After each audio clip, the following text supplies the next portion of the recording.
News Talk. And you're welcome back to Off the Ball Saturday here on News Talk. John Duggan with you 3 to 5 this evening. This is Football Saturday all the way until 5. Remember, Football and Off the Ball brought to you by Sky. Get more of the sports you love on Sports Extra with BT Sport and Premier Sports. We're streaming the conversation as well, so you can listen across the country on News Talk. Hope you're wrapping up well. You can also watch us on the digital and social channels for Periscope and Twitter at Off the Ball, YouTube, Facebook, and on the OTB Sports app for iOS and Android. We're joined on the line from Qatar by the Irish Independent Football correspondent Dan McDonnell. We're also chatting to the former Republic of Ireland international David Connolly and the broadcaster and journalist Johnny Ward. Johnny's in studio with me. Johnny, it's all about the World Cup on this Football Saturday. Morocco-Portugal's just kicked off. Morocco-Portugal, yeah, bidding to be that first African team to get to the semi-finals, which would be an amazing achievement, and a team that have... I think they've been very much one of the components of what's been good about this tournament, JD. The atmosphere at their games, just watching them from afar has been amazing. They have a huge support over there, seem to have a big Arab support over there, even if you're not from Morocco. And, they've ridden their luck a little bit, but they're incredibly strong defensively. Today will be very, very tough. I think Portugal are really coming to hand, but the World Cup came absolutely alive yesterday. I know it's a massive contrast, or sub-zero temperatures watching it over here to what Dan is enjoying, but for me, even watching it all those miles away, it came alive yesterday. We'll get to that in a moment. Jeff Felix is just forced to say from the Moroccan goalkeeper, Jawad El Yamik and Yahya Atiat Allah are into the Moroccan side. Aguerd, the West Ham player, is out, as is Mazraoui. They're both injured, so 2 enforced changes for Morocco. 1 change for Portugal, which is more of a tactical change. Ruben Neves of Wolves is into the centre in place of William Carvalho. Dan, are you going to England-France later? I am, John. Yeah, I'm in Al Bayt Stadium at the moment here, so this is where the game is on tonight. Yeah, 10 p.m. local time. Dan, 7 Irish. You were at the Netherlands, Argentina, and very sad news that Grant Wahl, the respected United States journalist for many years, Sports Illustrated and Fox Soccer, passed away at the stadium last night. Just terrible. Yeah, it was awful, John. I mean, there's no way of avoiding that in the telling of the story of the night. Just personally, like it happened reasonably close to where I was in the stadium. It was a couple of rows away, and like all through the last 10 minutes of extra time and penalties, there was something pretty awful going on around us. Well, naturally enough, everyone else in the stadium and other sections of the press area wouldn't have known what was happening. And what was happening was, the worst news you could possibly imagine. So it's there's no doubt. I mean, without sort of getting into that media bubble vibe, there is a sense that it's what everyone around here is naturally talking about today, because it's just something that's particularly shocking. I know a couple of pieces have been written about it now, and people have spoken about it, and it was a sort of a pretty distressing scene. But I'm saying I don't want to talk about it too much either, because it's sort of obviously very personal, and someone going through something horrific. Like I'd walked into the stadium next to him yesterday at the the security, and everyone here is just going about their business, doing their work, and something like that happening to someone 48, 49 years of age, so incredibly well known, a huge figure in the journalism field. Not someone I would have to say I would have known him personally, just one of these people to see because of how well known that they are. And it was pretty difficult there for really tough time for his sort of close colleagues, and particularly people who were sitting around them as well, those sitting very close to him at the time, because you could just sense the distress building, that something absolutely awful was happening. Yeah, shocking and surreal, and our thoughts are with his family, his friends and his fans around the world. He was a very well respected writer. He covered a lot of World Cups, Dan, and he's one of the top writers in the United States on football. Yeah. Sorry if the odd announcement comes over me here, John, but you know what it can be like in the media centres here. But exactly. I mean, someone who, he sort of woke up this morning, like he got back reasonably late last night, and obviously knew that this had happened, and it was going to be a sort of a significant story. But see, you wake up and you see like LeBron James is talking about it after his match, because he filed the cover story on LeBron James as the superstar teenager. I think it was a Sports Illustrated cover in 2002. And you're right, yeah. Like I suppose in a like the football industry, or the soccer industry as they might call it, burgeoning in the States, and he probably would have been to the fore of that, both in men's football and in women's football. And you can just see from the outpouring from very very, very well-known figures, within that sphere, athletes, and not just a sort of colleagues or something. It was like really athletes, and people feel genuinely very affected and shocked by this, which of course they would. I mean, because he was literally providing updates during the match, at the end of normal time. So it's sort of. I think it was very hard for people to get their head around the news that was travelling and reaching them. Even you speaking about it, it's really hard to fathom and to get your head around. A man could pass away so soon. But our thoughts are with Grant Well's family and friends. Lovely message from OTB AM's Kathleen McNamee as well, who she was just pointing out on Twitter this morning that she was doing the odd article on women's football on ESPN, and she never met him, and he just sent her lovely messages of encouragement. I think when I was starting off as a journalist, it can be sort of an intimidating sphere you go into, and for somebody who's never met you, who has nothing to gain from doing that, I think it's a measure of somebody who obviously had great qualities about him. Yeah, the football always is put into perspective by sad events like this. David Connolly, you've been watching this tournament, obviously, as much as everybody else has. It was a day, really, yesterday that had everything, didn't it? Yeah, my condolences, obviously, to Grant's family on that. And there's been a lot of those sad instances in a lot of Premier League games and games that I've been working on, with medical emergencies in the crowd. There was one at Watford, actually, only a few weeks ago, a few months ago, probably now. So, but yeah, the football yesterday was dramatic, right? On the pitch, two really good games, and probably the Argentinian one, you'd say, went as everyone thought it would, but I don't think too many saw Croatia sort of coming out on top against Brazil. But they're both really dramatic, and especially the Holland game. I mean, wow, what a finish there in extra time. Quite amazing. And obviously the scenes after, it just rumbles on. This is probably going to rumble on a little bit, certainly with the referee and, things like that. So I'm sure Martinez will get to that, but, he might face a few consequences for what he said afterwards. But nonetheless, two great games. Dan, what's Qatar been like the last few weeks for you? There's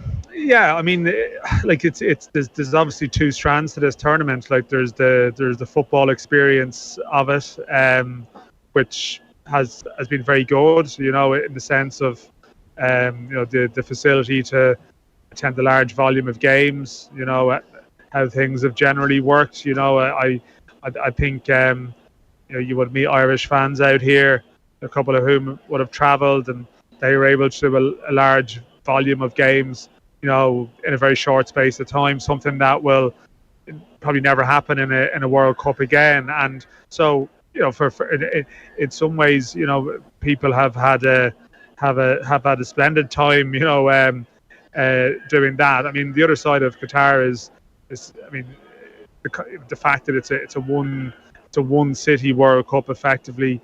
It's all part of the concerns and the controversy around the fact that Qatar was able to win the hosting. It's obviously been very well documented, the concerns that people would have and the sense of disgust that people would have about conditions that would exist here for migrant workers, in terms of the treatment of the LGBTQ community, and the sort of stories that have emerged around that, even during the competition itself and around the competition itself. So it leaves everyone here, I think, feeling with very mixed feelings, really, because we all know that those of us here, have a little lanyard around your shoulder here. It gives you a sort of a very privileged existence here. But we also know that we're visiting Qatar at a time that is not reflective of what it's normally like here. Like, you can walk around the streets and around where I'm staying, and I've sort of written about this in the paper, that there would be, a lot of sort of abandoned building sites, and a lot of construction has stopped for the work. A lot of normal life here has stopped for the month because the feeling would be, okay, they might say it's because of congestion or whatever, but maybe the feeling would be they don't want people to necessarily see the normal working conditions that might exist in some ways. And you would chat to people here and chat to probably some of the workforce here, the lower paid workers here, who can tell you pretty bad stories. Not everyone, of course, not everyone. And there are people and there are expats here who would feel that this is obviously a place that's given them opportunities as well. But it's very hard to get away from that underbelly. And I think that's why, like, even in any comment about the competition, like, you're always very conscious of stressing that you're really enjoying the football, and the footballers didn't decide that the tournament came here, and for a lot of these footballers it might be the only World Cup they play in their lives. And I've never subscribed to the view that they should be put under too much pressure to take some kind of stand. It wouldn't have been their choice. I doubt if they were given a choice that they would have voted for it to come here. But I would say, like, it's an interesting place to visit, but I would also say that I also know that I'm getting a very privileged and sort of sanitized viewpoint of it in the places that I'm going and the places that I'm seeing. So the extent to which that makes me any kind of authority on speaking about Qatar at all, that could definitely be debated. Just in terms of the vibe around FIFA and the countries that are there, because once again, this is, whatever Messi aside, this is going to be a tournament dominated by European teams, and European nation is very much, possible that a European nation will win this again. But from the political landscape, is it kind of sense that it's going towards Saudi 2030? Like, Infantino's been on the TV all the time over here. Is there much talk about FIFA, about the hosting of it, or is it just much we're getting into the football now, as it were? No, a bit of everything, John. I think it's a bit of everything. It's possible to do both as well. Like, there's obviously days where you get completely lost in the football, but naturally, like, around it, these discussions are happening. In terms of the Saudi 2030 thing, my personal feeling, and it's just personal feeling, I'm not so sure that everyone in FIFA would want the hassle of that again. And with the questions that would bring, it would be quite a brazen move to go that route within two tournaments. Now, I wouldn't rule out anything with FIFA either, but I'm just not so sure if, when push comes to shove, that will happen. But I'm here to be corrected. I think obviously in the region you have maybe Doha looking at the 2036 Olympics, for example. And that's something that you feel that there might be a push towards that. In terms of football, I'm just not so sure. I mean, I know that how Infantino and various FIFA presidents, their power base is built around the other confederations, right? A lot of it would be, well, this is the typical sort of, Northern European or Western moaning. And it's true that, a lot of the issues we talk about here, or we're alluding to here, they're not live talking points amongst the South American teams, South American fans, African teams, African fans, and you mentioned Morocco here, for example, like a story that has captured the imagination and that has actually stirred a little bit of sort of Arab identity around their tilt and their efforts. But very striking aspect is that very few European fans have travelled. This is another thing you have to be very conscious of as well. And you probably got a bit of an insight to this probably in Russia in 2018. JD, it wouldn't be massively dissimilar in terms of the breakdown of fans. As many South Americans then, Yeah, and it's very, very similar here, but with the Moroccan, Arab Tunisia, influence, the Saudi fans as well. They do have a fan culture in Saudi, and there's a lot of their fans around. But European fans, the Dutch fans had no footprint at all. Germany, Spain. I know France traditionally don't travel that much anyway. England probably more so than any other European nation, and even then, very small. If you somehow ended up in an Argentina v England situation, you would be doing well to hear the England fans. What about the heat, Dan? Has it been an issue? Well, I mean, the thing is, I mean, I know Johnny would obviously be quite attuned to these issues. Like, they talk about it being a carbon neutral World Cup, but I mean, the air conditioning is on all of the time, everywhere, including some of the stadiums. There would have been local time here when you had those 4 games a day. It would have been 1 o'clock, 4 o'clock, 7 o'clock, 10 o'clock. And some of the 1 o'clock games, Iran, Wales, I would have been at. You sense there might have been a little bit of an issue. I think it's actually got a little bit cooler here in the last week generally. Today was the first day it wasn't really sunny at all. And the temperatures have dropped. But even when the temperatures were quite high within the stadium, you wouldn't quite feel that way. It could be quite cool, quite chilly at night, and like that's why, I know it's been talked about. I think a lot of even teams, never mind people in around the grounds and stuff, have sort of suffered from colds and coughs and stuff, because you're just in almost a constant hum of air conditioning everywhere you go. So it's a slightly long-winded answer, but it's the heat really hasn't been that much of a talking point at all. Particularly now the games are 6 p.m. and 10 p.m. Local time. So yeah, this France England game is like 10 p.m. at night when it starts. So naturally, it's way cooler anyway. Johnny, you're watching Morocco. Portugal goalless here. 19 minutes in the watch. Portugal with most of the ball, as you'd have expected, Johnny. Yeah, most of the ball, but they've not really created much. Very good early chance, and Morocco have looked relatively dangerous. Morocco totally parked the bus against Spain. It doesn't look quite like that here, JD. It looks like they're a little bit more open to play, and it's an interesting comparison to see. I want to talk about this today.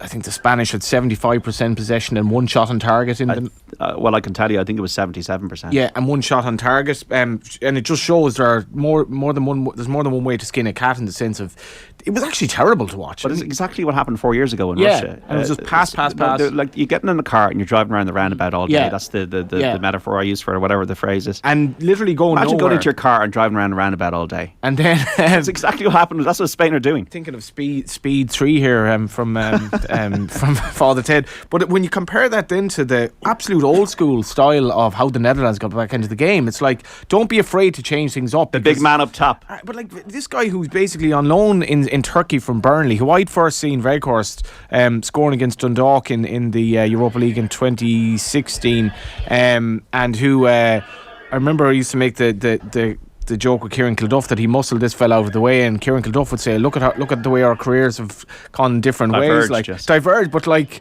he didn't expect him to. When you think about it, Weghorst was absolutely in tears after the game. But like, from a personal perspective, he'd one of the greatest World Cup performances of all time. He won the free kick and scored both goals in a cameo of, what was it, like 10 minutes added on, so maybe 25 minutes, half an hour, and they couldn't deal with him. And the beauty of trying a free kick like that, which was effectively the last kick of the game, and to almost mimic like a head down Messi pass. Koopmans was it who came off the bench as well, and to score that goal, and then for Argentina to actually win it would suggest that their name is on the cup. But that game had literally everything, apart from, as Dan would say there, it didn't have many Dutch fans. That's one thing I've really noticed, like the lack of European noise at it, and it's almost like Europeans have taken a kind of a view on it, kind of, and maybe some of it is media driven, but I think a lot of it is moral as well. David Connolly, that free kick, I couldn't believe when I saw it. It was just, what the hell's going on here? That was something else. Yeah, it was, and he has done that before. I don't know if you've seen him, but a couple of years ago he almost did carbon copy, I think, for Wolfsburg against Bielefeld, and it worked. I was working.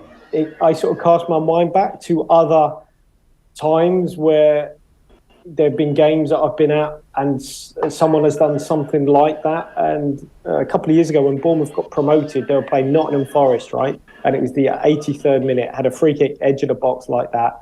Everyone thought they were going to go for goal. Instead, they passed it across the box to Kiefer Moore, completely unmarked, completely fooled everyone, and he scored a great goal. They won the game, they got promoted, and it was a moment of genius, a bit of work on the training ground. You say Kiefer Moore there, David, as well. Like it's almost like an American football comparison here, in the sense that, like, if you're fourth and short, like, you're not going to throw the ball, you're going to run it.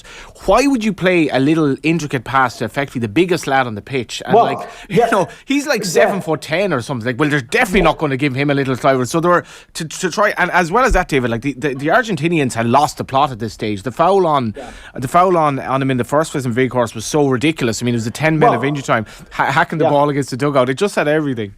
Exactly, but it comes back to, say, Emi Martinez after the game, and I know he's emotional, and sometimes I quite like it's not sanitised, the interview, but nonetheless, complaining about 10 minutes stoppage time or the free kicks. I mean, there were, the free kicks that were given on the edge of the box were the right decisions. There were fouls, and what you would say is, if you're going to play two big men, he got it right, Van Gaal, in terms of bringing Berghuis on. What I would say is Berghuis, I was just watching it a bit frustrated because it looked like he had the wrong footwear on. He kept slipping.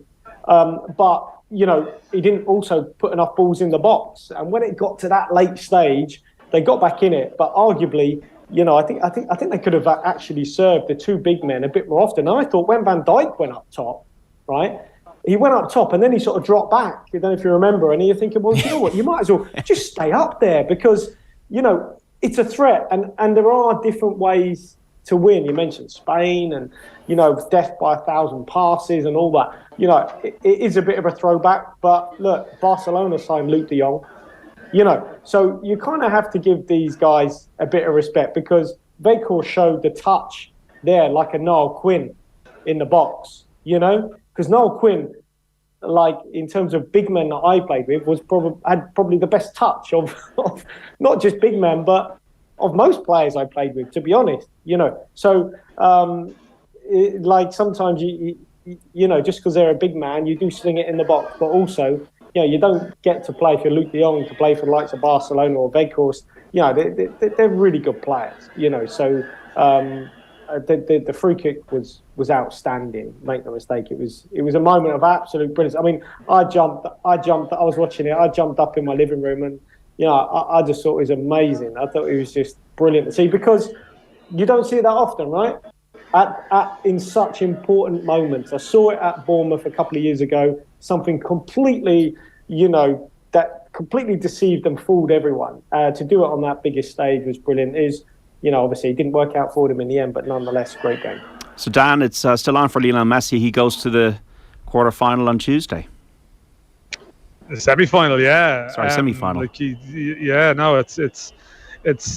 is. I mean, it's like the soundtrack to the competition in many respects is like, Argentines on the metro just singing about Messi or whatever else is on the playlist, and I think for the people organising the competition, the thought of them going out would have been a disaster, in terms of the, a Holland-Croatia semi-final for them would have been very grey, very bleak, whereas now, sort of making this point in the paper, it's almost a sense of, and you felt that 8 years ago in Brazil, it felt like it was destiny for Messi. You had Brazil knocked out 7-1, Argentina beat the Dutch the next night on penalties, and it's like, this is their chance. It's finally going to happen for them.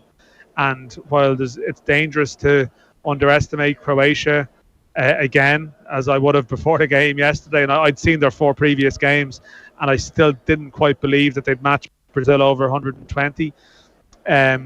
You now have the situation where you would fancy Argentina, and you have this idea of Messi being in a World Cup final again on Sunday week. Like he will get to that game again and get to sort of banish the demons of 2014.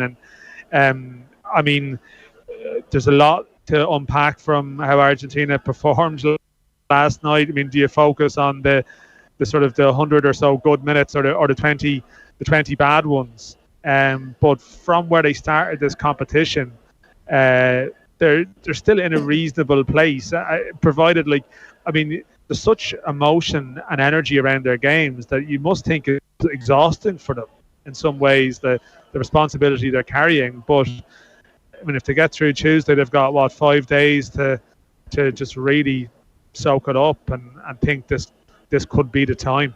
It seems to me they have an issue with direct play. like the Saudis, Australia towards the end of that game, and then obviously last night as well, it makes them almost seem a bit smaller. Yeah. But then they're able to get back into the groove and start passing the ball around again. So it is a bit chaotic at times. I think, when you see, the bench basically crying when they score against Mexico in the second game, and you're like, this is mad.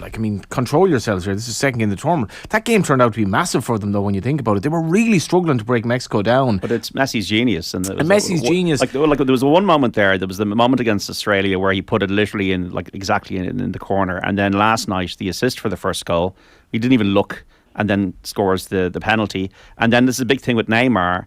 Messi steps up, takes the first penalty. It's either the first or the fourth are the really important penalties in the shootout. What happened with Neymar? I don't know. He can't.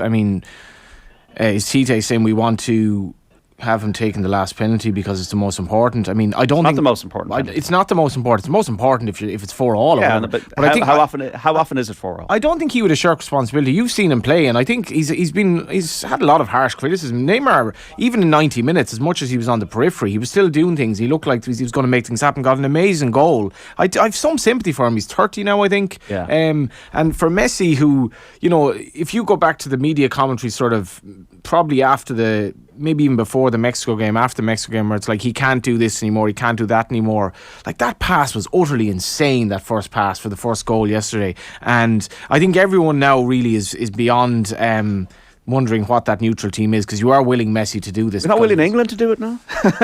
You asked me before we came in, and Dan's colleague Aidan Fitzmaurice, I think his headline's right. Southgate's lines are becoming more likeable, but we're not ready to love them. I don't really mind if England beat France or whatever. I'm slightly up for France, but they're not a hateable team. But for Messi to, when you look at Argentina games, JD, it brings you back to what football sort of meant maybe to you when you were a kid. And this argument, I've heard this a bit in recent times, where international football is more pure than club football now, because when Messi and Neymar go back to PSG, who cares really? Honestly, Neymar is playing. But you can't buy the World Cup, you see. You can't buy the World Cup, and when you see the ridiculous passion of the Argentinian fans and of the Moroccan fans, but the Argentinian fans who are so willing this to happen, you do kind of get wrapped up in it. And when you see the face of Maradona among the crowd, and all the banners of Maradona, you're like, it does evoke these kind of nostalgic memories in you. And when you see Messi define age, and what Modric is doing is beyond insane at his age,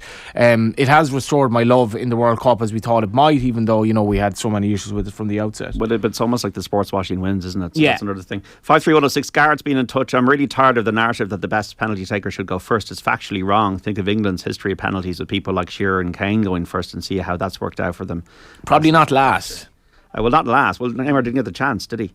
I was also asking beforehand, if you support a Premier League player all the time, is it, should you not be wishing England well? John and Kilkenny was in touch. You have it wrong. We support the club, who yes are an English club, but not the players as such. It's like this: if you're a Spurs supporter, you support Harry Kane, but if he's transferred to Man United, would you support United because Kane is there? No, is my guess. Good point. And also, the logic is, I'm a Spurs fan, support Kane every week, so should I support England? Therefore, Arsenal fans who supported Henry as an Arsenal legend should be okay with the handball in Paris? Question mark, says Lara and Kilkenny. This Argentina-Netherlands game, David Connolly, this was a scrap. This was a fight. It was bitter. There was a lot of needle. There was Dutch players apparently going up to kind of trying to intimidate the Argentine players before the shootout, and then they kind of rubbed their noses in it, the Argentine players, when the penalty shootout was won. And then Messi went up to Van Gaal, had a word with him. Then Messi was having a go at Weghorst in the interview room, and it was all pretty scrappy and bitter.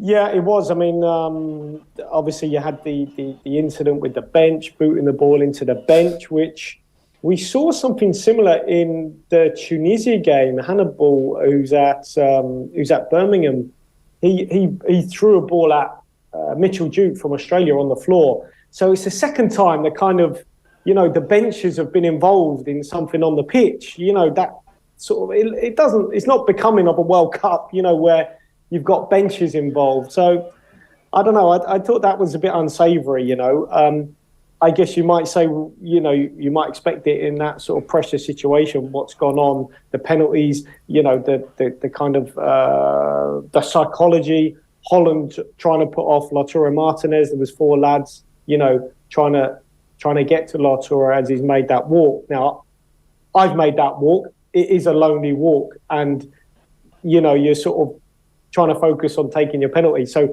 I think for Holland, you look at those 4 lads that sort of crowded around him a little bit as he was going to take his pen to put him off. And you think, well, but I guess probably Holland will, in their defence, will say, well, we had to contend with X, Y, Z. So look, I think let's just put all that to one side. The game, and touching on Argentina, I mean, I saw them earlier in the tournament, and I thought at times they were really, really average. But Scaloni's done some brilliant things with this team, which I think you have to do in tournament football, because, in tournament football and in tournament coaching is completely different to pre-game coaching and pre-game planning. So, they'd won 30-odd games in a row, playing the same way, more or less the same players. He got into the World Cup, and there were a few players who didn't play. They lacked a little bit of pace, so he took out Lautaro Martinez. He brought in Alvarez, who's given them so much more dynamism. He took out Tagliafico, put in Acuna. On the left side, he's been outstanding. Took out Romero. He brought Romero back in, changed shape yesterday, went to a back 3 to deal with Holland's front 2. So as the tournament has progressed, Scaloni, I think, has really adapted really, really well, and shown that sort of adaptability that you're going to encounter things in spite of being in great form, and you might have to change. And imagine the scrutiny he's under. You've got a stadium full of Argentinian fans. The scrutiny he would have been on at home as soon as they would have got that team sheet, and he's gone with a back 3. They would have been like, "Whoa, what's going on? Why has he done this?" And look, they got away with it in the end. They got through. But I just thought I enjoyed that part of the game. Why he's done what he's done. The players that maybe weren't performing, he's changed them, and ultimately they've now reached the World Cup semi-final. And credit to them, because they had a couple of flaws in their team, and he's ironed them out pretty quickly. They do look a bit small when balls are lumped in the box, as you say. They looked a little bit vulnerable on the headers. There's been a lot of headers in this World Cup. I imagine when we come back from this, like there's always a debrief, about how goals are scored. I imagine they'll come back and they'll say, "Oh, it's the return of wide men. It's the return of crosses in the box. It's the return of headers." Because previously, you think you'd have to, cut through teams like Spain, 1,000 passes, little 1-2s around the box. And don't get me wrong, we have seen that. But we have seen so many goals from crosses, so many. And I think it's great, because at times it's almost like in England, the back 3 killed the winger. Like it ends up a game of wing backs. And I remember, I think it was Cruyff said, if fullbacks were that great at crossing, they'd be wingers. Or it's something like that. Ultimately, a wing back is not a winger. And it's been nice in this sort of tournament. And Holland got back in the game with, one ball from Berghuis, a natural winger. And there's been a lot of goals from crosses, which has been, I'm sure there'll be loads of takeaways from this tournament, right?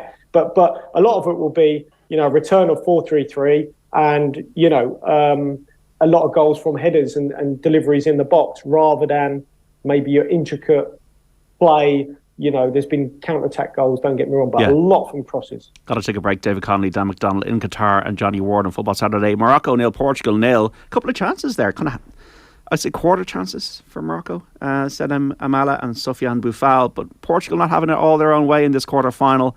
36 minutes on the watch, as I said. Goalless between Morocco and Portugal. Leinster, what a statement. 42 points to 10. They beat Racing 92 earlier on today with 6 tries. Josh van der Veer with 2. The captain of the day, Gary Ringrose, with 1. Andrew Porter, Dan Sheehan and Ed Byrne. The bonus point in the bag. Brilliant stuff from Leinster. Cheltenham off, by the way, today. Punchestown is off tomorrow. We're back after this.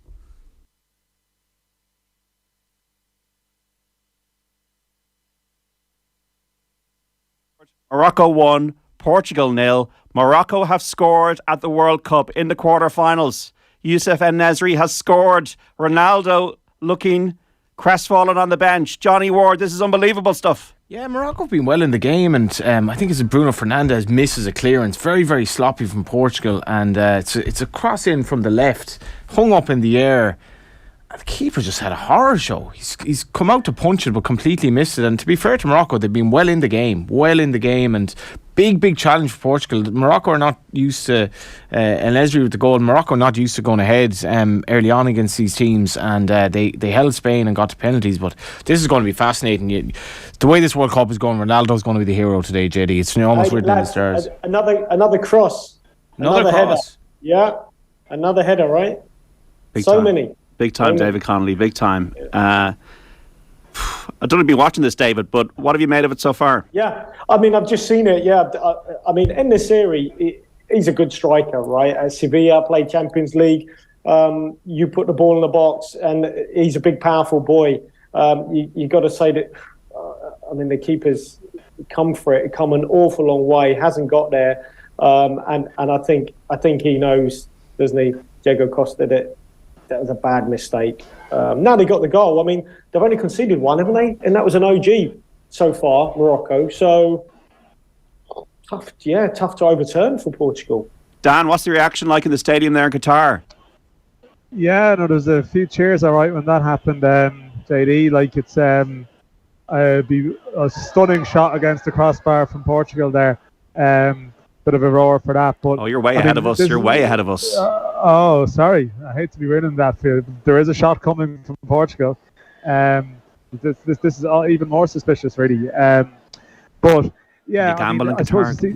The thing is with these, it's a bit like yesterday being in the stadium for Argentina, Holland, and the Croatia-Brazil shootout is happening, and naturally it was a lot of sort of Argentine people cheering when the penalties happen. So I'd imagine every Moroccan journalist is at the Morocco game today, and what you're more so going to have if this continues is giddy English and French people thinking about the possibility of Morocco being on the other end of a semi-final draw. So I think that's the atmosphere you might pick up around here if this situation continues, that rightly or wrongly a lot of people will start to look at tonight as what I think it already is, to be fair. I think whoever wins this game, and I know we'll probably talk about it in more detail later, is probably favoured for the semi-final anyway, you could argue, no matter how good Portugal were previously.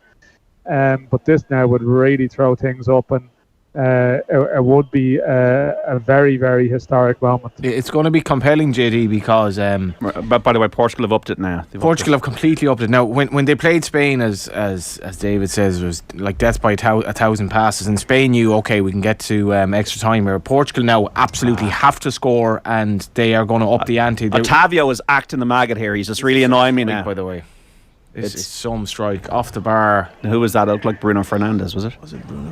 Morocco won, Portugal 0. They're into was Bruno, yeah. What a strike! That would have been one of the greatest World Cup goals. It was a bit like Van Basten in '88, outside the box. But Morocco won, Portugal 0. Come up to half time here as Portugal attack again, and they're into the box. Is that a penalty? No, it's not. Moroccan defenders aren't having it. I'll tell you if it happens in a few seconds, John. Well, that's it. Yeah. Tell you if it goes to VAR. Yeah. I'll tell you if it goes to VAR first. Yeah. Tell us tell us the result. What was the result, Dan? Need a bit of old. David Connolly, can you get your head around? I can't get my head because obviously I was cheering, leading them for about 6 months. Brazil, how that happened yesterday? How is it just Croatia's just utter never say die, or what was it? Can you make sense of how Brazil lost that? Is that to me? Sorry. Yeah, David. Yeah. Yeah, I mean, I can't make sense of how, because when you're up against a talented team like they are, you know, you've got to work like, okay, you've got to be a brilliant team, and look, Croatia are, because you know they've been in this situation before. They know what it takes. They've got top players, not only technically, but certainly physically as well. Big team, powerful team. But I tell you what, they worked so hard yesterday. They worked so hard. They got a top keeper, and you know, if you're going to beat these teams, you're going to have to rely on your goalkeeper. Your goalkeeper's got to make 11 saves he made. Dominic Livakovic. Yeah, with all parts of his body, right? With his feet, with his arm, with his elbow, you know, you name it. And he had to make saves. And sometimes you get frustrated with goalkeepers when they're screaming at their defences, i.e., you know, not protecting them, that they've got to make saves against top teams like Brazil. I think Vinicius had one in the first half, a little give and go, which was blocked in front of him by the defenders. So it's a combination of your goalkeeper, your defenders blocking, your teammates screening, marking, doubling up, getting up to the ball, all the horrible stuff. And then have you got a little bit of quality at the other end, or can you do something at the other end? Pose a bit of a goal threat. And certainly they did all that, and they're to be feared. Make no mistake, because they've got a kind of blend of everything. Plus they've been there, done it. They've got the know-how. It'll be a fascinating matchup against Argentina. I think it really will. I'm not sure if David ever went in at half time in a game where he this sense of collective rage just enveloped the team, because this is Portugal at the moment. They're going in absolutely raging that the VAR didn't even get the referee to look at. Bruno Fernandes claim. It was definitely a claim. I find the whole refereeing. Well, last night's referee was crazy. It's just utterly baffling at times. Some games they're the most blatant yellow cards, nothing. Some days there are 3 minutes of injury time, then there are 10, and it doesn't feel like there was much of a difference. And as the tournament goes on, it just gets more baffling. But Fernandes is kind of slightly pulled back. It was a somewhat marginal call, but Portugal are absolutely livid going off the pitch because the ref wasn't called to have a look at it. The second half is going to be very, very testy. Morocco 1, Portugal 0. Would you bring Ronaldo on, David Connolly? I think he'll certainly come on, but just seeing the obviously surrounding the referee. Look, we'll see him at some point. Make no mistake. But as we say, look, they're hard to score against Morocco. They are hard to score against. And this stadium, they've scored all their goals at the World Cup in this stadium, and it's 95% Moroccan fans. So it's almost like a home game. It's like their home pitch in effect.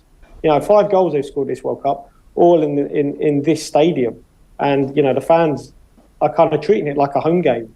So I understand that Johnny, there might be a bit of us against them, use that rage at half time, but Morocco have shown that they're pretty hard to break down. Youssef En-Nesyri with that goal. This could be something else. Morocco bidding to become the first African team to ever reach the last 4 of a World Cup finals. And they're on track. They're halfway there at the moment. 1-0 leading Portugal at half-time. How do you feel about Brazil and Croatia? Like Brazil, did it surprise you that they went out the way they did, Dan, yesterday? Or what was your take on the whole thing? Well, I was just thinking about the major tournament football, the momentum. And we are talking about the Croatian goalkeepers had an amazing tournament. But it was 9 days ago they played. I think it was 9 days ago they played Belgium. Yeah. When Lukaku misses... 100 chances. 3, 4, 5, 5 chances. And I don't know, I was at that game, and there was a moment in the second half, I don't know if people remember it, where Croatia were rocking a little bit, and the keeper stayed on his line for a ball over the top. And Gvardiol was waiting for the keeper to come. He didn't come, and Gvardiol ended up having to knock it behind for a corner. And I think it was Lovren came racing across the pitch and was right in the keeper's face. And they were nearly going at it. There was a real sort of sense of there's real tension in this camp here. They're rocking, but you be differently now and say, listen, they have that sort of mentality within the camp where they can row, they can argue, they can sort it out on the pitch.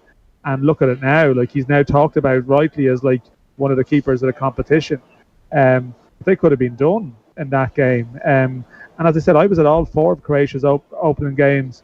The opener against Morocco, which in hindsight was probably a better game than it seemed at the time in terms of the levels of the two sides where they've gone. Canada were a little bit naive in some ways in how they played. The Belgium game where they could have gone out, and even against Japan where you would have said maybe they're getting a little bit tired in some areas of the pitch. And yet, when it comes down to it, it's very like 2018 when they, in the knockouts, they sort of...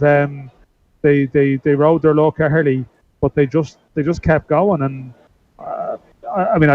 I still fancy Argentina, right? But it's very hard to just sort of blindly dismiss the Croatians. To be fair, I was thinking before the Brazil game that you could.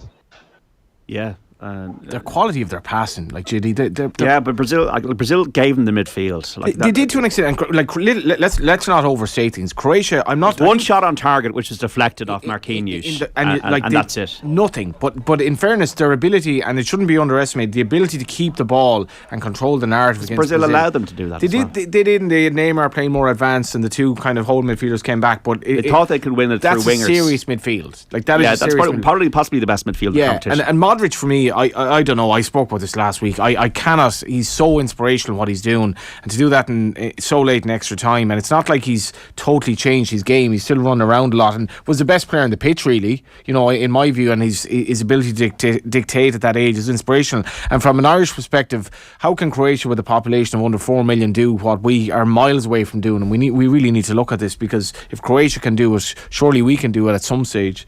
Although probably not. We got to take a break here. Between 4 and 5, we're going to look we'll figure it out over the break. Yeah, we'll have that all sorted by 4:03. David Connolly, Dan McDonnell and Johnny Ward here in Football Saturday. You want to text us 53106. How you feel about England, France tonight? Everybody's going to be watching it. How do you predict it's going to go? Who do you think is going to win the World Cup now? I have no idea, because like when I'm looking at the screen here, it's Morocco 1, Portugal 0 at half time. Youssef En-Nesyri with the goal, a great header. Morocco, as we know, they're defensively minded, but Portugal have had a couple of chances. Bruno Fernandes forcing... Was it a saver to come off the post, Johnny? Come off the bar, didn't it? Which the Fernandes effort, off the bar, yeah, and a claim for a penalty as well. So plenty to talk about 4 and 5. Get your text in on Football Saturday here in Off the Ball World Cup edition. Back after this.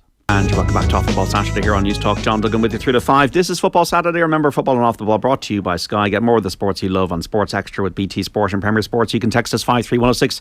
You can comment on YouTube as well. You can tweet us at Off the Ball. We're streaming the conversation as well, so you can listen on News Talk. Also watch us on the digital and social channels for Off the Ball, for Periscope and Twitter at Off the Ball, YouTube, Facebook and on the OTB Sports app. Joined in studio by Johnny Ward, the broadcaster and journalist from Qatar, on the line by Dan McDonnell of the Irish Independent. Also on the line, the former Republic of Ireland striker David Connolly. Morocco 1, Portugal 0 in the World Cup quarter-final. The second half is just underway in Qatar. Youssef En-Nesyri of Sevilla, great header, great goal. Portugal have hit the bar. Ronaldo started on the bench, is still on the bench. So some comments coming in from the audience. Chris Bennett, Wolfa finishing from Brazil on the day should have been 6-1. Brazil didn't take their chances. Croatia had one shot on target. It was a deflection by a Brazilian defender. As Javier has been in touch, the problem with the Ireland team is not the lack of talent, but sometimes the passive attitude. There are no leaders apart from Coleman and Egan. Another texture, there's a simple reason why Ireland is not more competitive at soccer Gaelic games. Think of all the elite sports people who are devoted to the club and county GA scene, but would have the skills and professionalism to make it on to top soccer teams. Is that a good point, Johnny? I think that's the main reason. I genuinely do. I think we've, not to mention rugby as well, but yeah, I come from rural Ireland. Soccer was definitely not for us. It was third for some people. GA are also amazing at facilities. Yeah, and absolutely underage community teams as well, having a lot better systems, would say, than soccer would have. And yeah, I think that's probably the main reason, and I think maybe the changing of the DNA of our team is going to help, but it's going to take time. Brazil yesterday, David Connolly, what's your thoughts? I think it's a mix of what kind of lots of people have been saying about them. I thought with the other teams in the tournament, I think I put France down as being the ones to beat. I kind of stick by that for the minute, although obviously that might change in a while. I mean, Brazil, they did have chances. Whether you would say they were really clear cut, did they open up Croatia enough? I don't think they did. I don't know. They just didn't quite do enough on the day, And I think Neymar. A lot of people talk about Neymar, rightly so. He has, barring this season, he's kind of been injured. This season, he's going into this tournament pretty much fit, in the best form he's been in for a long while. But again, he picked up an injury, didn't he? And they seem to perform better without him. Maybe a bit like a Portugal, maybe, and Ronaldo for whatever reason. Yeah. Until today, but they brought him back in and. Look, he scored a really, really good goal, and when you've got someone like him, he can do the unexpected that just other players can't. But you would say, I don't know, I just didn't think they were, certainly didn't for me, dominate or create enough, as, we were hoping they would. And I don't know, it could be the expectation. That I don't think they you would say they started particularly well. You wouldn't say they blew Croatia away in any way. And Croatia certainly had the legs, they had the aggression, and I thought they did obviously a bit of a job. They needed a bit of help from the goalkeeper, but they just fell up short again, Brazil. Pepe still remains one of the most hateable footballers. So at one end, in a football sense, I'd say he's actually probably a nice fella to have a coffee with, whatever. But he's amazing. What is he? 38. He goes down in the box. It's nowhere near a penalty. Not even. It's a joke for Portugal. Been doing that quite a bit in this game. Scored obviously against Switzerland, but then so the Moroccan right back, who's outstandingly fast, breaks, evades one tackle, and then Pepe just takes him out of it and says to the referee, "How can you give a free for that?" Morocco won, Portugal 0. 48 minutes in the watch here in Qatar. Can Morocco hold on? We know they're good defensively.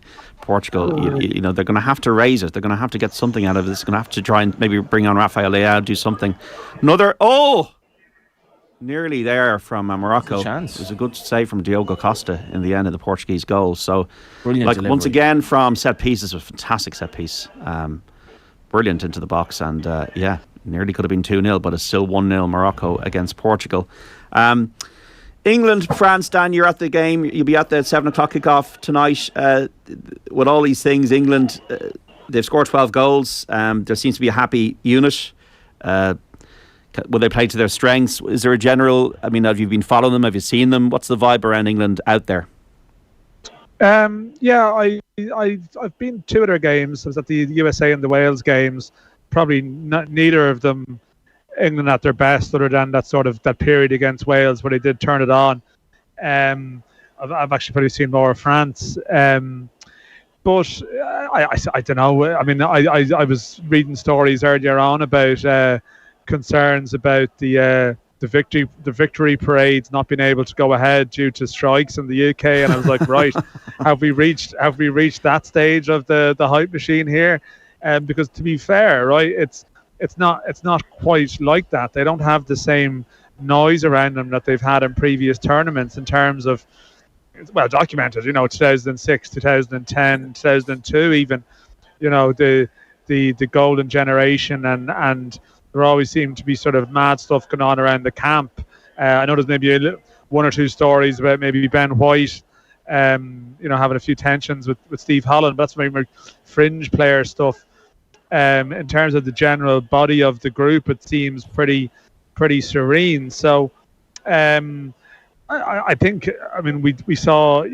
I think with England and France, right? I think you can see what you want to see from both teams. Yeah. In the sense that they've both had brilliant passages where you're thinking, yes, this team is going to be very hard. This team can be very hard. Ronaldo's on. Sorry to interrupt, Dan. Ronaldo's on. Oh, but there you go. But then you have other spells where, they haven't been good, and I think England have had more of them than France. To be fair, the opening half against Senegal in particular, the opening half hour against Senegal, the chat seems to be just the people on the reporters on the English beat are suggesting that it's going to be an unchanged team tonight.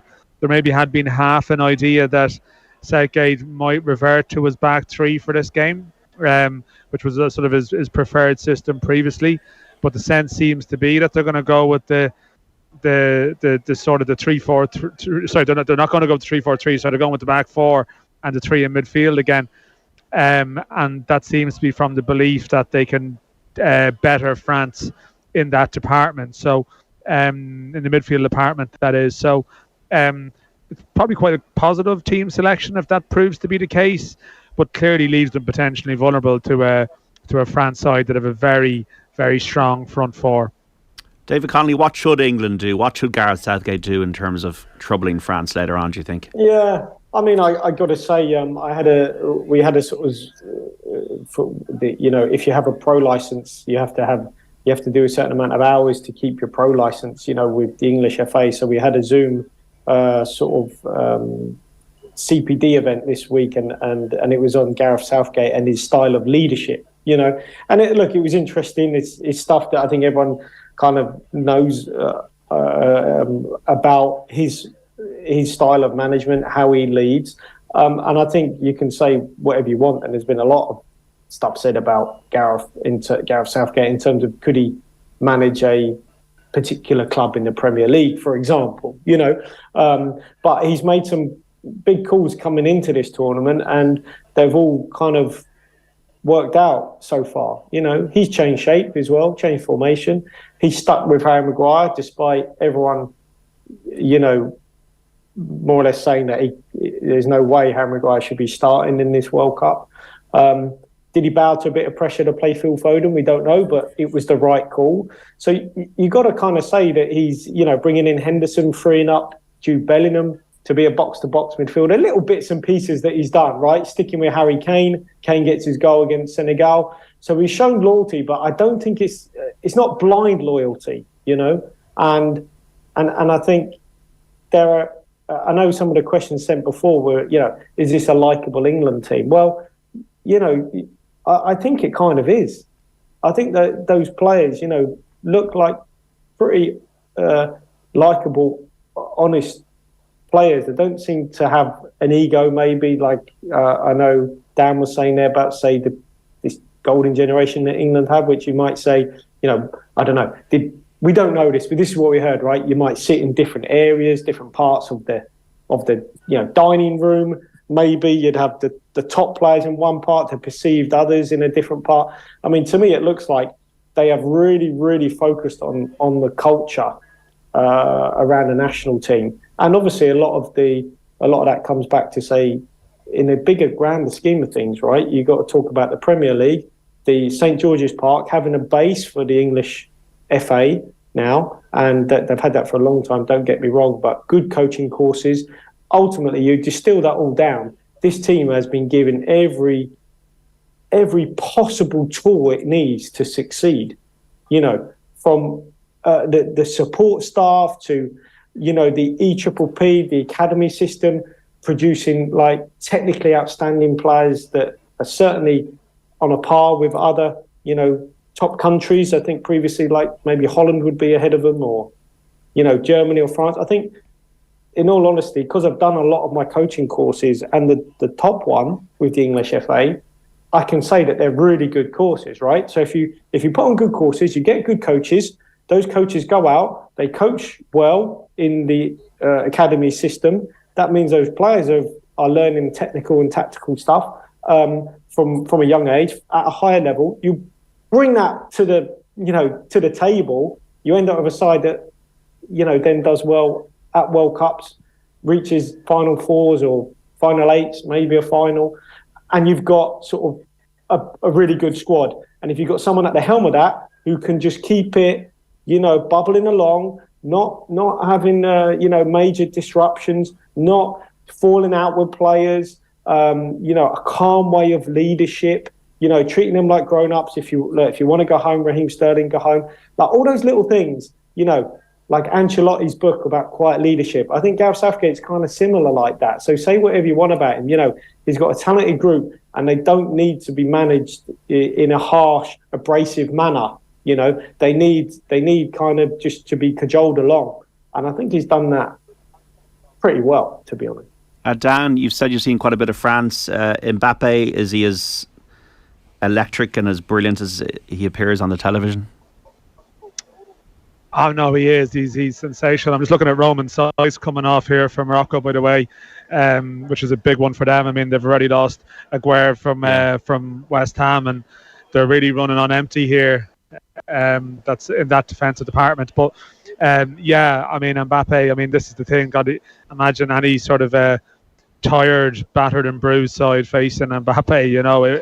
It really is. Like, I think you would probably experience a bit of it in 2018. Like that energy when he builds up over sort of a 10-15 yard sprint, the whole ground really rises to it. Even like in a stadium, it doesn't have very many French fans, but everyone knows that something is coming. Not that he has the same adulation as the stars of, say, Brazil and Argentina would have. There's a lot of Neymar shirts and Messi shirts and Ronaldo shirts and so on. Not maybe a huge amount of Mbappe and that sort of iconic status, but clearly in terms of the way in which he's played. I mean, the Poland game in particular, it's the two late goals. I mean, for one of them, you could argue that Poland didn't do a huge amount wrong, and yet he still punished them, postage stamp in the one place that he could. And it's also, you see that other teams and players, like opposition defenders, they sort of they modify their actions based on Mbappe a lot. You know, they're always anticipating something from him, even to that Giroud opening goal against Poland, where it was clear that Poland were probably almost setting themselves up for Mbappe to sort of go on the outside or go on the run, and they almost switched off to like a very simple through ball that he executed. And that's the thing. It's not just about Mbappe. It's the fact that he also can be a foil sometimes for Griezmann taking up good positions, or switching it to Dembele on the other side, who can suddenly be one-on-one against someone with his pace. They are a pretty potent attacking formula. He's the star of it, but the others also complement them very well. Interesting stats in the recent post today. Kyle Walker has done very, very well in games against Mbappe, club level, and he's, I think, in the 3 games that they've played against each other, Mbappe had 0.7 shots on target on average, and he's had loads of shots this tournament. So it's been built up. Walker himself has spoken about it's not all about Mbappe, but pace-wise, that it's not quite on a par. But Walker is extremely quick, and that is going to be fascinating. And then maybe it'll be the other side where it's not easy for Shaw either. Yeah, this is Morocco 1, Portugal 0. Gonzalo Ramos has just missed a chance. Ronaldo is on now. Portugal trying to attack and get the equaliser here. Sai says Dan Hussein has gone off. It's getting tense in Qatar in this third quarter final out of the 4. Argentina and Croatia through. This is Football Saturday and Off the Ball on News Talk. You're listening to across the country. This is so compelling, JD. David Connolly, Johnny Ward and Dan McDonnell. Portugal are obviously, they've half an hour to score, but they look like they're going quite aggressive to score. Morocco are very, very quick on the break. Everybody in their own half now. And Ronaldo has come on, and he hasn't done all that well since he's come on. And is this the end for Ronaldo in terms of his relevance as a Portugal player, or is he going to be the hero? We've half an hour to find out. I'm just curious even to ask David there. Like the atmosphere in these Morocco games, right? I mean, I don't know if it comes across on the TV clearly. I mean, it's just this shrill whistling like all the way through the game. It's an absolute din, and it was there in the Spanish match. And I'm thinking, I don't know, David, can you think, I don't know, maybe going away to Turkey or Iran or various places. I'm not sure if you're involved in all of those games with Ireland, but does it actually impact on your concentration as much as you're a focused pro dialed into the game? When you go to that intimidating arena where it's constant, it's relentless, and it's almost like at times like Portugal are rushing decisions here because they're almost a little bit panicked. Now, they're obviously chasing the game anyway, but I sort of wonder, I don't know what springs to mind for you in terms of those type of environments, and does it affect your decision making in some way? Yeah, I mean, look, we had the Iran one up. Yeah, I played in that one. I think they had 100,000 or something. That's what they said. Who knows? It felt like there was that many players, fans there. The Turkey was similar, played in that one. So obviously, but I think as an away team, it's a bit different, right? That was a 2-legged affair, and the second leg was in those stadiums.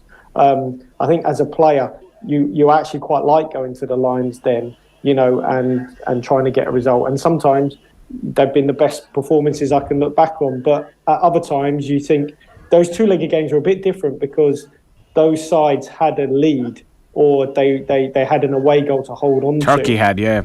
Yeah, so Iran didn't, but we had the lead for it. Made for a change for us. But certainly if you're in Morocco, as I said, all the goals scored in this stadium, it feels like a home game. But I think, to be honest, as a player, you really enjoyed going to the sort of lines then. I remember for final we played Ajax, and Ajax put your away fans, they give about 100 tickets out, and you're sat in the gods. It's a bit like Newcastle Sunderland. But, you go there, you win, and there's probably no better feeling. So, it looks like Portugal have got it all to do here, but they're such top players that it's not going to faze them that they're in a stadium full of Moroccans, that's for sure. They need a bit of composure. They're lacking a little bit of composure at the moment, I feel. Portugal. It's helter-skelter, yeah. Isn't it? Yeah, they need to just calm it down and pass it a bit. Because it's playing into Morocco's hands. Yeah, and the Moroccans is full of belief. I definitely think the fan situation is a major plus for Morocco as they're trying to hold on to create history here. And for Portugal, I do wonder, what's the mentality between Fernandes and Ronaldo. I still worry about this. A lot of time to be worrying about that now. Yeah, and Ronaldo obviously he's not going to be a counter-attacking threat for Portugal. But it almost crosses into the box. Crosses into the box, and hope he might. In fairness, his finishing is still so good that if he gets the chances that they got in the first half, maybe he'll score. But if they do score, Dan, don't tell us in advance, because we're about 4 seconds behind There's here. just been a good chance. Oh. There's just been a good chance. You're going to see it now. Bruno Fernandes, yeah, and he's absolutely livid. This would be so seismic for African football, the Arab world, if Morocco won this, you know? Just where that chance came. Yeah, no, it's a hell of a strike from sort of 30 yards from goal. So as much as like Portugal, I think they before half time we didn't really mention it, they nearly gave away a second goal after that penalty shout because they just lost their discipline and they probably needed to compose themselves. And I think Morocco are about to make another double sub now. I think the exertions are taking its toll on them, and they've been a little bit scattered themselves the last couple of minutes. But Portugal are just in that zone where they're frustrated they haven't scored by now, and then the clock starts to become your enemy a small bit, and there's a degree of panic. I mean, I suppose it's the opposite, right?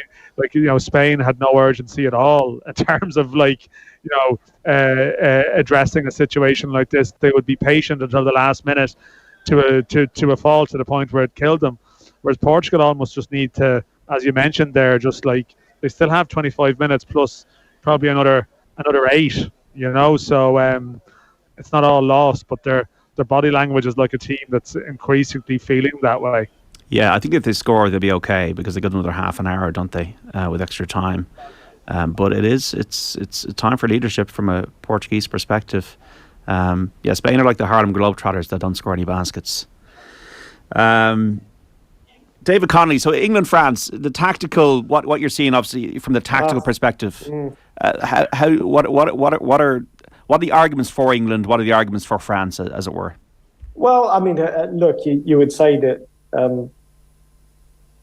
I think it should be on paper, right? A close affair. Whether you talk about going through the sort of key matchups or who's going to come up against who, Kane and Giroud and things like that, Walker, Mbappe, Griezmann as the 10, Declan Rice will have to do a job on him. I think Luke Shaw and Hernandez, I think no one's created as many chances as those two have in this World Cup, something like that. Tchouaméni, I don't think anyone's carried the ball as much as he has, brilliant ball carrier. So this is I think a tough one to call because I think both sides have got obviously players in kind of the same sort of positions that can hurt you, as we've just sort of touched on. Foden could hurt France easily or Saka, like Harry Kane could just as much as Giroud. Can you stop the ball going to Mbappe? Can you try and force it out the other side? Difficult to do, but once it gets to Mbappe, what do you do? Is Henderson going to double up and help Kyle Walker out? I know that you touched on the pace there. I think Kyle Walker is the Premier League holder of the quickest player.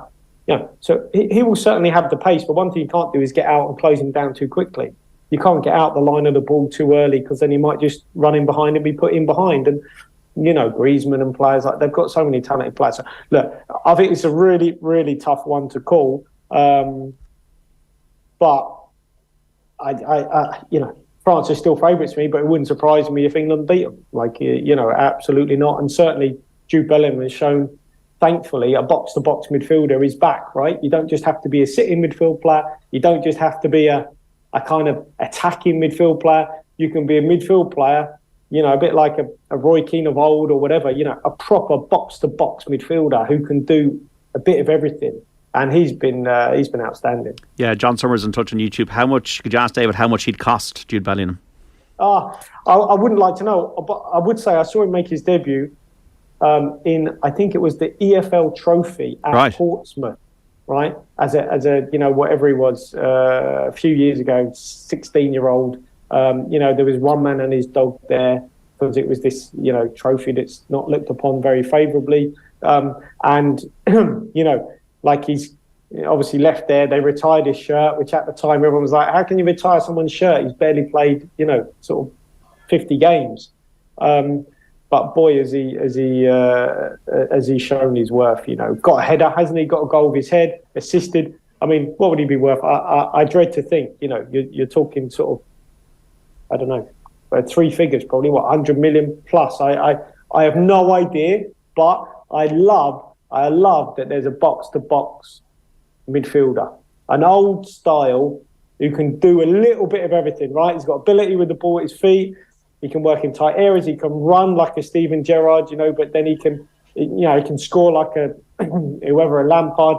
He can tackle. He can like a Keane. He's got a little bit of everything, So he's a bit of a throwback, and that's great because the game moves forward, right? And they always say the game moves, and sort of are some positions dying out, and you have to be a holding midfield player. It's great that there's someone come along who's kind of a little bit old school. He can just be he can go from one box to the other.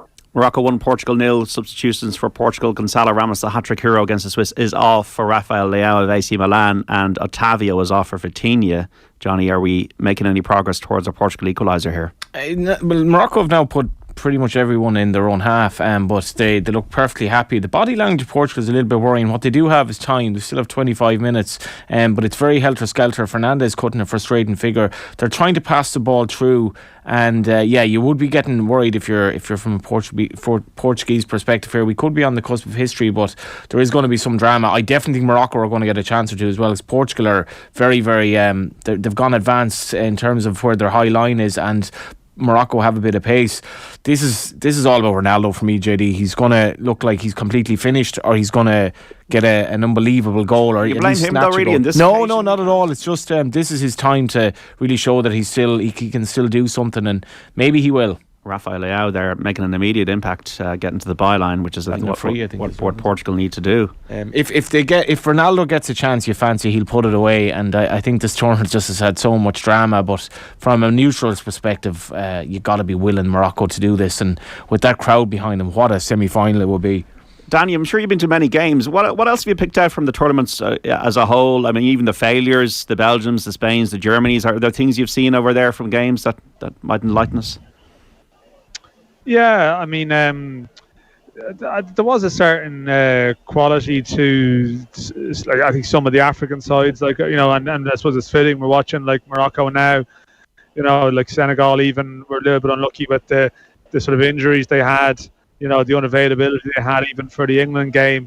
I was at the Cameroon-Serbia game. It was very entertaining. Actually, I think like some of the sort of European sides that you fancy to do half decent were a little bit underwhelming, like Wales were very poor, Serbia very poor, even Switzerland then go and get hammered like 6-1 by Portugal. I've seen a lot. The Belgium meltdown like was very much end of an era vibe around it, even though like Lukaku could have changed it with the goals. I saw Spain against Japan, and they were sort of underwhelming, like very underwhelming, as almost what you talked about there. Sort of hard on club trappers don't want to score baskets. It wasn't even particularly entertaining. But no, I see the thing about the tournament is, what you're looking at it now. I mean, like Brazil, like scored what they scored. They hammered South Korea. Portugal hammered Switzerland, and yet those two teams have both been pretty much caught cold in their next encounter. So once you think like you've reached some kind of conclusion, or some team has built up a little bit of momentum, it sort of swings the other direction. It's funny David mentions that point earlier about the crosses and the volume of crosses. And I think that's something that's featured in one of the technical presentations or tactical discussions, is like the amount of goals, crosses where the last person coming into the area has scored the goal. That's actually been a very common thing where, like, the ball to the switch to the other side of the box, it's always the last player coming in. And it's very much about the technical ability of the crosser and the awareness of the crosser to sort of see those situations. And it's just been noticeable. There was a presentation given on a sort of a small number of goals that were all almost very identical in that regard. So clearly there's these little trends that the coaches will see, and that's definitely one about the timing of the run into the area. And we've obviously seen some fullbacks get forward and get into some very, very good positions. I suppose the Dutch were a classic example of that until they obviously they went a different route last night, and it was slightly more direct last night, but their goals against the USA were a classic case of that. We've got to take a break here on Football Saturday. Morocco 1, Portugal 0, 72 minutes on the watch. The World Cup has many casualties. Louis van Gaal has played. His last role as a Dutch manager, he's quit as Dutch manager, and Chichi has quit as Brazil manager. Will Fernando Santos be quitting as Portugal manager? Will Ronaldo be quitting as a Portuguese player in the next half an hour? Because Morocco could have a shock result of this World Cup yet again, bidding to become the first ever African nation to reach the last four of the greatest show on earth. We're back after this. And you're welcome back to Off the Ball Saturday here on News Talk. John Duggan with you as always through to 5. This is Football Saturday. You can text us 53106, tweet us on Off the Ball, listen across the country on News Talk, watch us on the digital and social channels for Periscope on Twitter, YouTube, Facebook, the OTB SPORTS app. Morocco 1, Portugal 0. 10 minutes, 18 seconds and injury time for Portugal to get this out of the fire and salvage a draw and get this to extra time, because at the moment Morocco are on the verge of making history to become the first ever African team to reach the last four of a World Cup with Turkey and South Korea.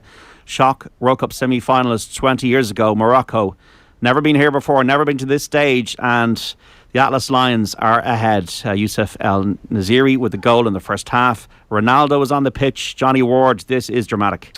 Yeah, Morocco bidding to get the World Cup in 2030, and a World Cup in North Africa will be amazing, and the colour and noise they brought to the tournament, and their defensive qualities, JD, I think you can't understate. They've conceded 1 goal in 8, nearly 9 games I think now, and they've been utterly excellent. Portugal have actually gone out of ideas as the second half's developed. Morocco making a couple of subs, and when you reference all the problems that they've had defensively in terms of injuries as well, Sai's gone off in the second half here, looks like their talisman Ziyech is going to go off now as well. They're really, really together, and this could be one of the great World Cup moments. I think if you are neutral, this is a relatively local World Cup for the Moroccans. They've got a lot of local support, and Portugal are running out of ideas. I think there will be a lot of injury time is the only thing. Dan McDonnell, this is the romantic story of the competition, Messi aside. Yeah, no, it is. Yeah, I mean, you could possibly argue it's more romantic than Messi in some ways. I was down in the fan park the other day when they beat Spain, and there was that sense of the Arab world coming together. Like said, like you asked earlier about the experience of being here, and a lot of the stuff here is sort of manufactured and not really. It doesn't feel particularly authentic, but the atmosphere around the Morocco games most certainly is. And from a sort of a low enough expectation base in the tournament to suddenly get here, like it's building as we go on. Like there is quite a lot of Moroccans living here as well, so for them it's like particularly special. And so there's just been a big save here. You might have heard of the roar in the background. You haven't even seen it yet. We're just seeing it now. Bono there has made it the hand of glove. Or in the name of glove, Finally, a shot on target from Portugal. That's terrible, JD. I'm just going to continue like you didn't do that. Yeah. But they haven't had too many shots on target, Portugal. Like that's been the thing. They don't have a big hard luck story at the moment, so they need more chances like that to build one up. Because they can't really complain about the position at this stage. João Felix, it seems it was, who had that shot. We're going to keep an eye on this and anything that happens, and Dan will know it before we do, but we'll keep you right up to date on this Morocco-Portugal game. Actually, keeper made a mistake there, but Morocco got away with it. David Connolly, what are you expecting to happen England-France then at 7? How do you see it going, and why, I suppose? Why as well? I'd say one thing just on the Morocco. Yeah. I mean, can you imagine if they end up playing France? Yeah. Can you imagine? I mean, that would just be the history that those two countries have. Yeah, I mean... Wow, that would be some game, And I don't know if you've noticed on the TV, the abbreviation is MAR for Morocco. Maroc. Yeah. For Morocco, for the French, for the French spelling of it. So I tell you what, that would be. That would be some game in the World Cup. Can you imagine those two in the semi-final? What are we going to see then this evening? What are you expecting then, David Connolly? England-France. So England-France. I mean. Look, I imagine if I look at Deschamps, right, an unbelievable player, a brilliant manager.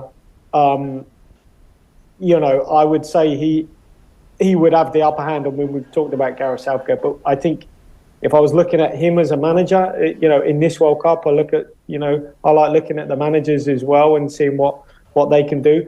They obviously changed things up against Tunisia, right, and they were pretty poor. Which also comes back to, say we spoke about Ireland earlier.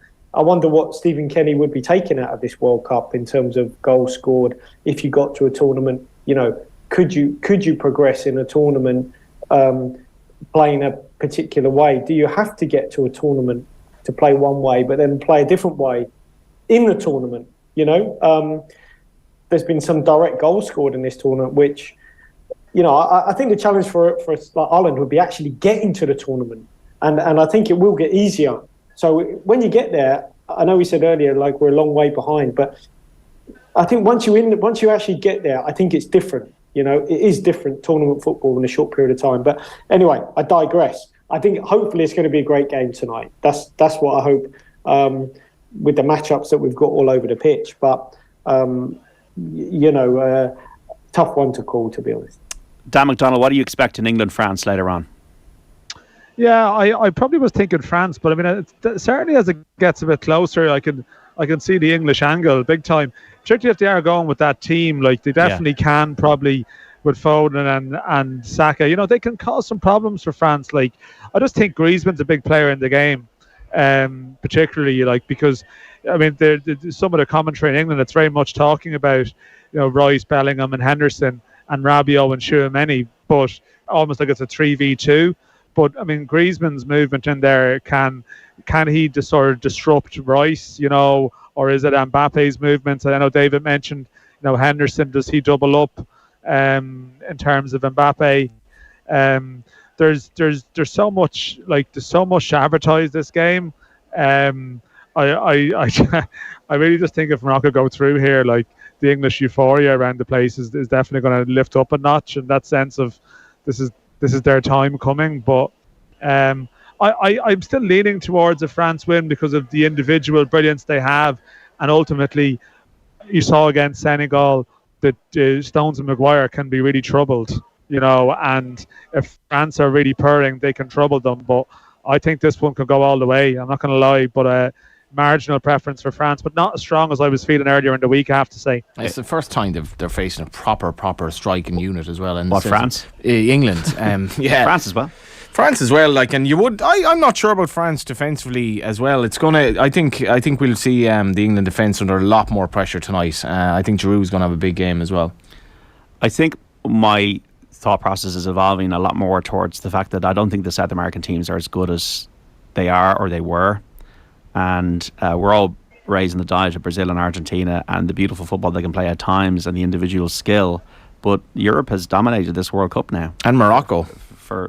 But can Morocco win it? Ooh. They can certainly. This is the longer this goes on. Portugal, they're just not really creating chances. In terms of winning the tournament, if Morocco were to face England or France with that partisan crowd, you certainly wouldn't rule it out. Well, take every game at a time. But in terms of tonight, I'd be with Dan. I'm not overly confident, but I think France will have too much quality for England. Yeah, I actually think England are going to do it. Do you want them to? Yeah, why not? 800 years of oppression. Well, I wasn't around for that.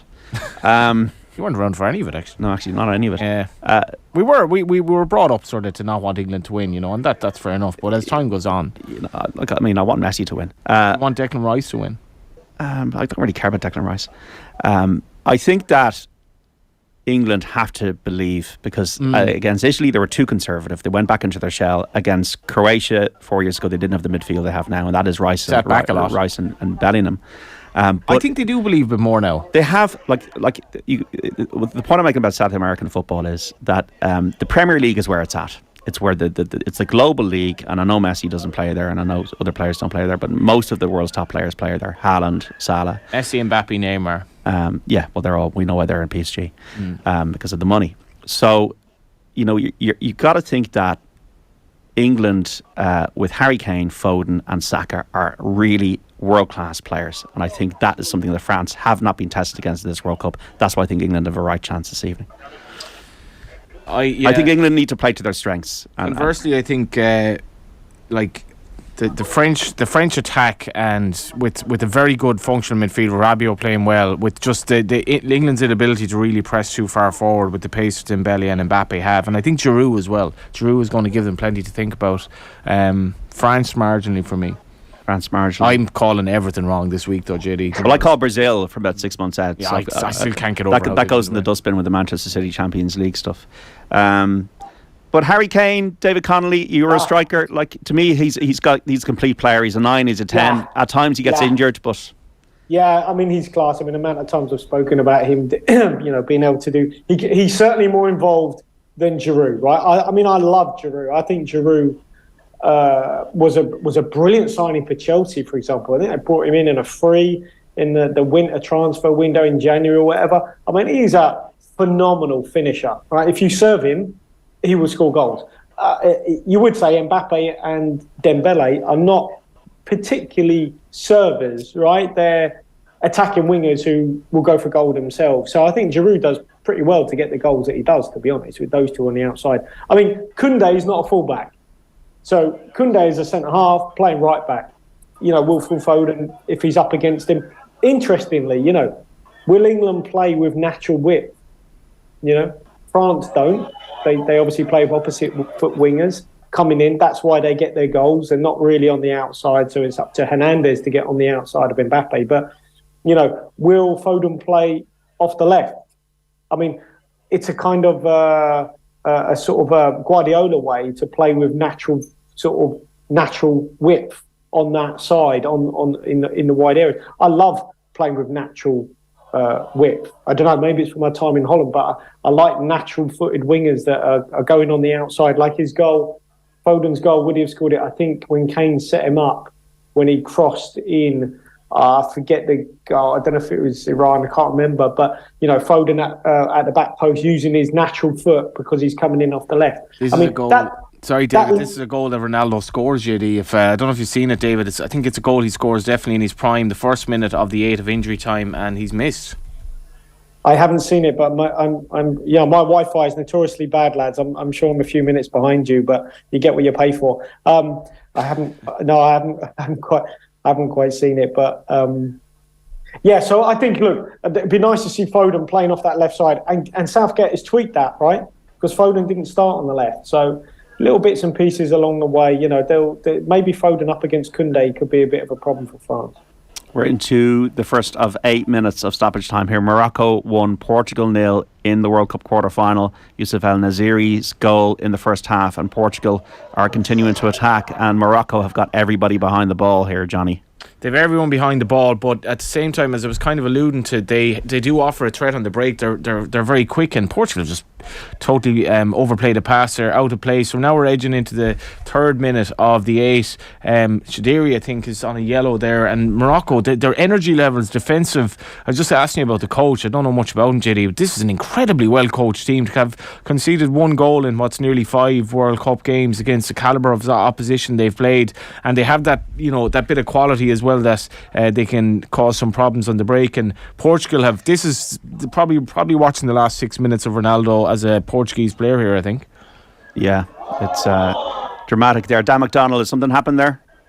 There's a second yellow for Chedra from Morocco, so they're down to 10 for the last Chedira sent off. Yeah, he just got booked, as Johnny said, and he's just got done for a foul. I'm not sure who it's on, second yellow, so you've probably seen it by now, but they're down to, it's on Felix, I think, so they're down to 10 for 6 minutes or so. We're going to stay on the air just until the end of the game with the stream here. So we're going to go off air on FM shortly, but we'll stay on for the digital and social viewers on YouTube, Facebook, and on the app.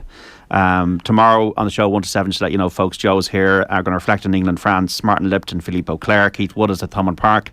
For Munster against Toulouse, John Green and Brendan O'Brien for the Sunday papers, Cliona Foley reviewing the year in athletics. Jonathan Wilson, the football writer, will be talking about his book as well on the Charlton brothers. So remember, Leinster won earlier today in the Champions Cup, 42 points to 10 against Racing 92.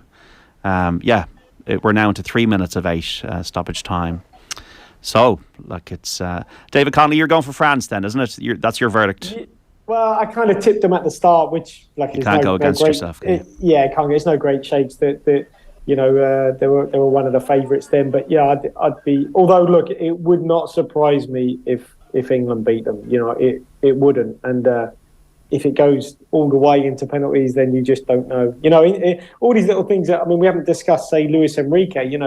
Obviously, I was on the wrong side, and I still think about it now, missing that penalty at World Cup. Did you get over it soon, or is it? It's hard to, and Right. even watching these lads stepping Marquinhos, up. poor Marquinhos. I just felt so sorry for him yesterday. Well, I mean, but Luis Enrique discussing about taking 1,000 penalties. It's really it's a part of the game which it looks like it's obviously here to stay, and people have spoken about, well, is there anything else other than penalties to decide games when it comes to this?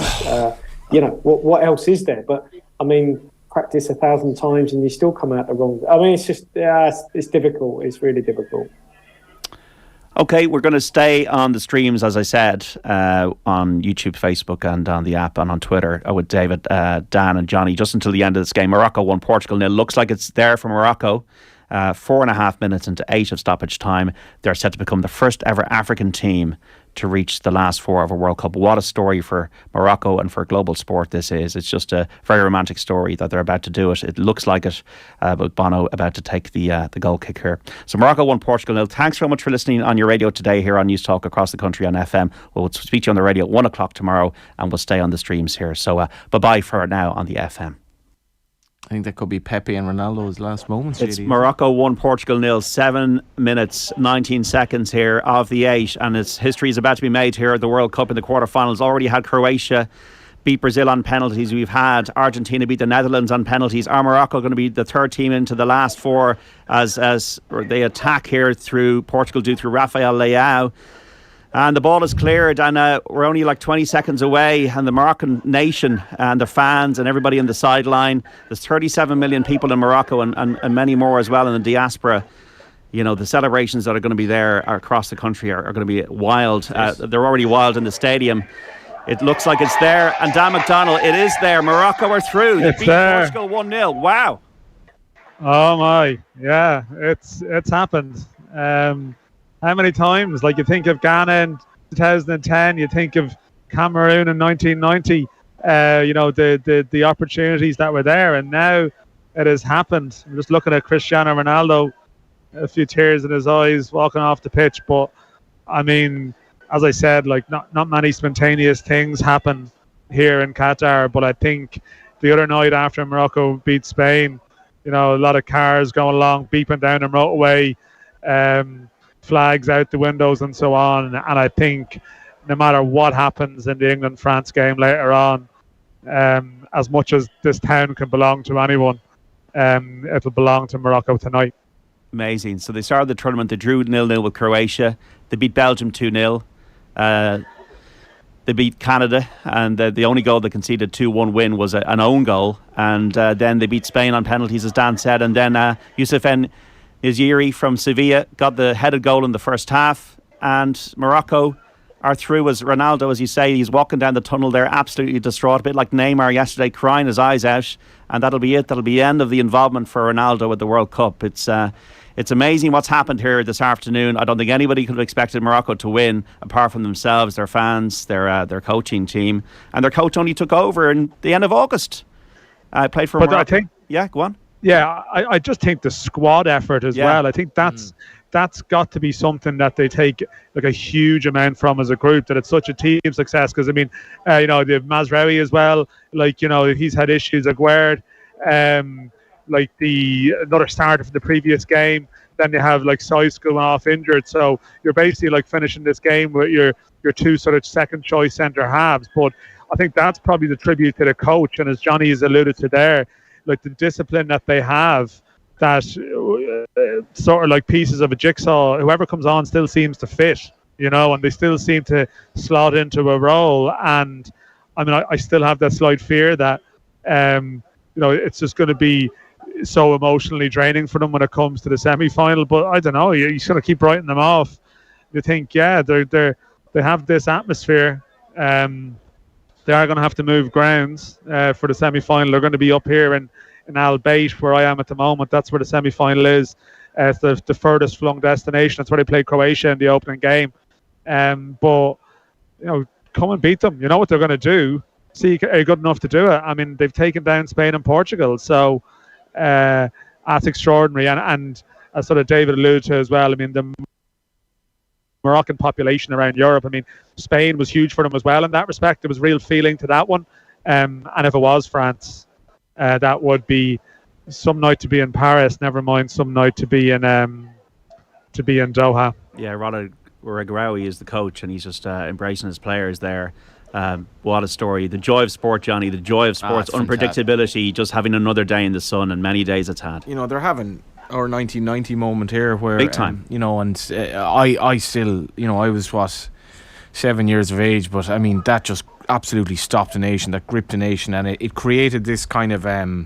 insatiable appetite, I think, for football going forward, and maybe we didn't capitalise on it as much as we can. But Morocco is a country, as you mentioned, 39 million people, football mad country, JD, and I do refer to that piece Gavin Comisky wrote about watching these players on the beach, and he was marvelling at their technical ability, and maybe he was romanticising a bit, but there is a beauty to North Africa and the passion that they have for football, and to see an African team, it's a nation, a continent that has been, you know, treated so badly by the European imperial powers going down the years, and it has a lot of wrongs that it needs to right, and to do this in the football pitch, let's just say I would love it if they beat France or England. Yeah, Kevin Keegan style.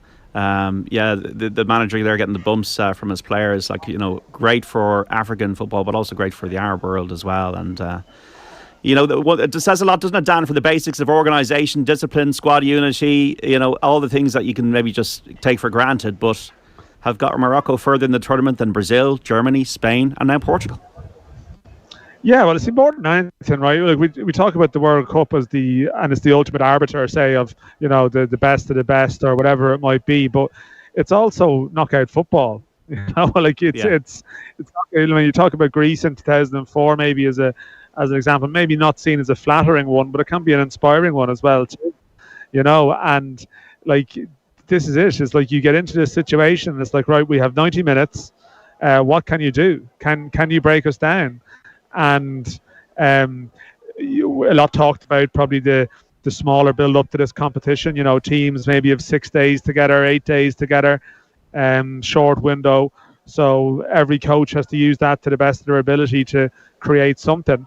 And I suppose Morocco just had a very firm belief in what they were doing, and powered again by something extraordinary, something that you can't necessarily quantify, the backing of the fans and this atmosphere that's building, but rather than sort of being, I don't know, cowed by it, it's just lifted them up on their shoulders, you know. And like other teams, like Brazil yesterday, right? I mean, the mad thing about Brazil, like for a team that we'd spoken about being reasonably conservative and being quite cautious in some ways, and I'd certainly written that, they got done on the counter.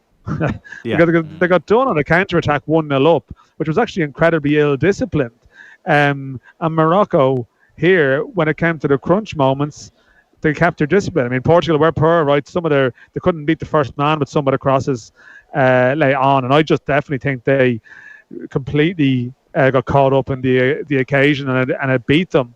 But Morocco did everything right, you know, 10 out of 10 for them on how they basically their application of all the basics, and that's what's taken them this far. 3 out of 45 games they've lost, Morocco, and similar to Argentina. It's similar, isn't it? Yeah. And you know, it'll be tricky for whoever plays. I mean, I just don't know anymore. I just don't know in a beautiful way. I just have no idea what's going to happen. Nobody knows anything. Like Brazil, let's be honest, Brazil in the games that mattered in the tournament, they barely conceded a single chance, not to mind goals, and yet somehow they flunked it away. And I'm like you, JD. I know nothing anymore. Absolutely nothing. Ronaldo, that's it now as well. The party's over for him. Sense of crocodile tears as well about him. I mean, he hasn't had a great World Cup. I mean, when you see Weghorst, who's had an amazing cameo crying at the end, you'll say something. Ronaldo, I mean, get over yourself at this stage. You came on at half time, you didn't do a lot. Dan, yeah, it's it for Ronaldo. Yeah, I'm not sure about. I think to describe them as crocodile tears is nonsense, though. To be fair, it's absolutely rubbish. Not having them. You know, like no, like I mean, I think. Why is well, he's probably crying because he knows it's the end. He knows it's the end, but like Johnny, I have no sympathy for Ronaldo and all of his stuff recently, right? Like Piers Morgan, Man United stuff, like detestable, right? I have no sympathy for him, but no sports person, no matter how detestable they are, I don't think is immune from the sort of the difficulties that can come with the end and facing the end. And there's something about you are the ultimate athlete at the peak of your powers. It's just the use of the word crocodile tears. I just don't think that's right. To be honest, now, like, is he crying for Portugal or crying for him? Ronaldo. He's crying Yeah. for Ronaldo. Yeah, but still, like, I mean, But you don't know. I don't think there's anything. I think he I don't think you can say there's anything insincere about it. I think don't they're know. genuine emotions. I think the bigger the star, like, sometimes the harder the fall when it comes to an end, and that's why it's harder for them when they lose their power. And I have no sympathy for him on the United stuff, by the way, zero. Just want to clarify that. But on this, I just think I wouldn't be a fan of that dig. No.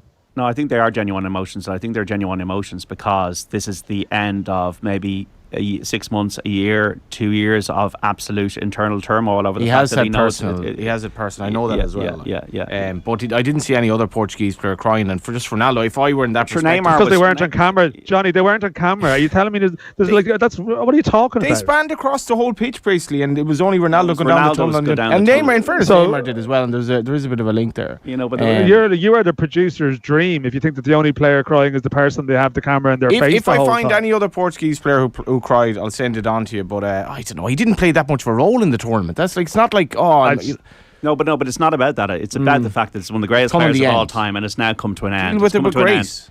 I mean, he's been. You at take the your end position and now. you defend it. Yeah. Well, no. I mean, he's been at the end for months ago. It's a pity he didn't realise that. But it's. I think what Dan is pointing out, it's very, very difficult for somebody to accept that at times. And this is the end of, and he knows it's the end, and he's been probably, raging against the machine in his own mind about the end coming, and he's done things like the interview that he shouldn't have done. But sometimes it's hard to just accept that. And now he's been given the acceptance by the fact that his team have lost 1-0 to Morocco at the World Cup. I had more sympathy for Sean Quinn crying at the end of his documentary than Ronaldo. Well, and that's a bizarre thing. Yeah, to say that is a very bizarre thing. But I actually think he was almost more genuine. Ronaldo's it's been over for a while. You just don't. I think he is genuine. I think it's genuine, but it's kind of. I don't think it's fair to say that it is. Johnny, your point does not make any sense here. It's about Ronaldo more than Portugal, and that's the thing that I would have more of an issue. Like, it's all about Ronaldo. It's always about Ronaldo, as was the Piers Morgan interview.